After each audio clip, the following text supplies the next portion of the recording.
Bonjour à tous, aujourd'hui nous allons plonger dans le monde de l'investissement immobilier en nous intéressant à la restauration immobilière Malraux. Tout à fait. Le dispositif Malraux offre une incitation fiscale pour la restauration d'immeubles situés dans des zones spécifiques visant à revitaliser les cœurs des villes et les quartiers anciens dégradés ou les quartiers présentant une concentration élevée d'habitats anciens dégradés. Pouvez-vous nous en dire plus sur les avantages fiscaux de ce dispositif ? Les investisseurs bénéficient d'une réduction d'impôt sur le revenu de 30% ou 22% selon la situation de l'immeuble, à condition que le bien restauré soit loué dans les 12 mois de l'achèvement des travaux, et ce pendant 9 ans. Et quels sont les critères pour bénéficier de cette réduction d'impôt ?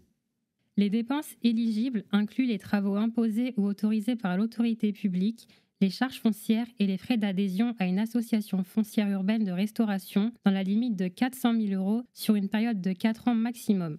Si la réduction d'impôt sur le revenu est supérieure à l'impôt dû, l'excédent est reportable sur l'impôt sur le revenu dû au titre des 3 années suivantes. Et qu'en est-il des différences avec l'investissement classique dans l'ancien ?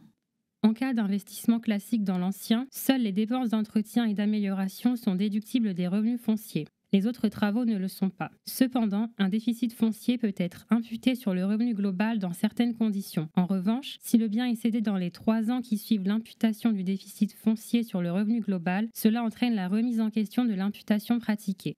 Investir en Malraux ou dans l'ancien, quelles sont les considérations à prendre en compte ? Avant tout, il est crucial d'évaluer les qualités intrinsèques du bien immobilier. Le dispositif Malraux est fiscalement avantageux s'agissant de la perception de revenus exceptionnels ou en cas d'augmentation de manière significative de ces derniers, tandis que l'investissement dans l'ancien peut réduire l'imposition sur les revenus fonciers préexistants. De plus, la réduction d'impôt Malraux n'est pas concernée par le plafonnement global des niches fiscales, ce qui en fait un atout important. C'est donc un investissement qui demande une planification et une connaissance approfondie des règles fiscales. Absolument. Il est essentiel de bien comprendre les implications fiscales et de s'entourer de professionnels spécialisés pour prendre des décisions éclairées dans le domaine de l'investissement immobilier. Merci pour votre écoute. Merci.